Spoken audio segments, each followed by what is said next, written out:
right, welcome back everybody. Today I want to talk about the inner game. I see that I gave a seminar last Saturday. I want to let you know that there's a video that's going to be coming out. And we covered the fact that we need to develop our inner game to have confidence, and then we have to know the process, the rules, the words, and how the court works. And then that'll give us our outer game so that we can present these facts in a manner that the courts can understand what we're saying. So the first part of it is the confidence and the inner game. And so we have to have a place to start. And so I want to start with the concept that was brought about by the Constitution, actually. And see, the Constitution, as Chief Justice John Marshall said back in the early 1800s, the government is acknowledged by all to be one of enumerated powers. So the government, which is the Constitution, has enumerated powers. And the enumerated powers, very importantly, are separate and equal. So the legislative power, the executive power, and the judicial power are separate and equal. So if we start there and we go with an understanding that this is a government of the people, by the people, for the people, Abraham Lincoln said that. Now we know that these enumerated powers are given and they're separate and equal. And so where does each one of us play a role here?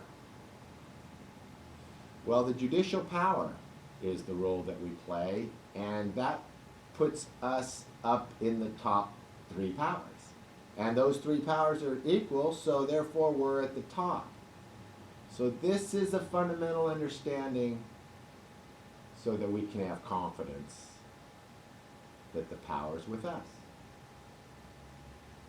So the power given by the Constitution is to each individual to exercise judicial power. So that's the top. Well, the executive power is also at the top. And the legislative power is also at the top. But each one of us has the power of the judicial branch, and so we're at the top. You have to know this to get the confidence. When you're approached by an agent who has more power, you are the agent. If you rely on him telling you who has the power, he's going to presume that the executive has the power. That's him. But you know that it's equal power. He has power, you have power. They're separate, they're equal. This is how we can gain our confidence. So we have to start at the top. We're at the top. How do you know you're at the top? Well, you understand the judicial power is equal to legislative power and executive power. And which power does the officer stand in? Which power does the lawyer stand in? Which power does the IRS agent stand in? So if someone's going to stand in one of these three powers, and they're the three powers that are at the top. That's why we're at the top. That's why they kept saying, hey, this is your sovereign. The people of America are free. That's what puts you at the top, free. And remember, free means free action. That means free to do whatever you want to do. You have a right. And you'll get the consequences, good or bad. But you still have that right to do something. So, who in America is higher than the individual? Nobody. No agent, no president, no congressman, no citizen, and no subject.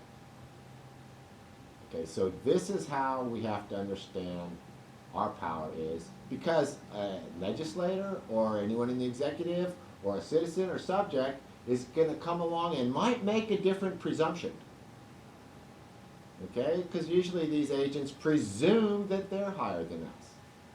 Now I ran across a quote lady named Alice Walker. I don't know who she is, but she says the most common way people give up their power is by thinking they don't have any.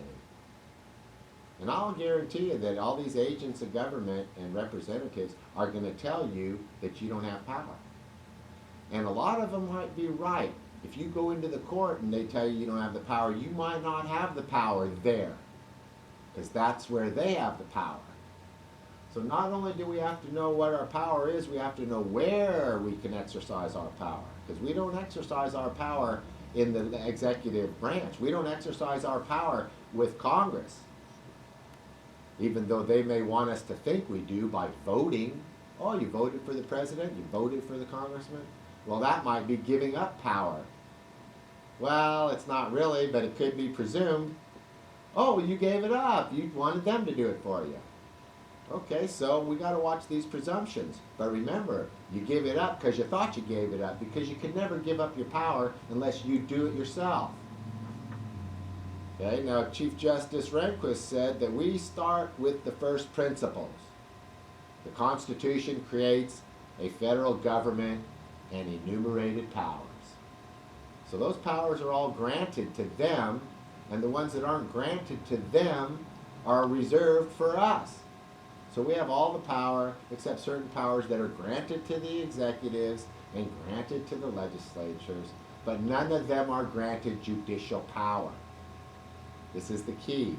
The judicial power is the power that each individual has to exercise under the Constitution, which is the Article 3 branch, which is the Supreme Court. Supreme Court. The one Supreme Court. Because remember, there's a difference between the one Supreme Court and the Supreme Court. And the difference is basically there's two of them set up.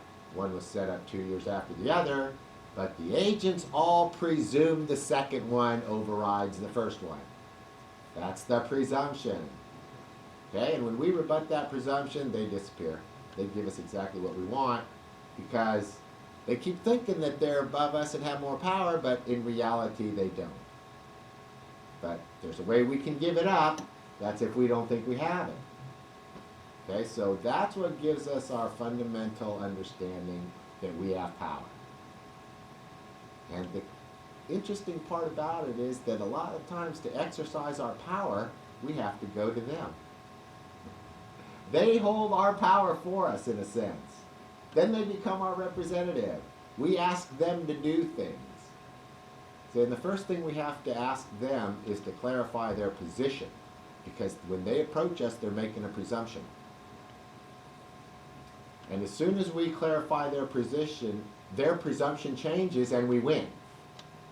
But if we don't go to them with our power to clarify their presumption, then we will lose, because the presumption will turn into the fact.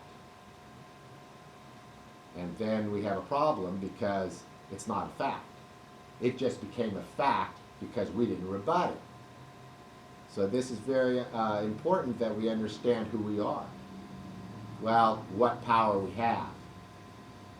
Because each one of us can get to that power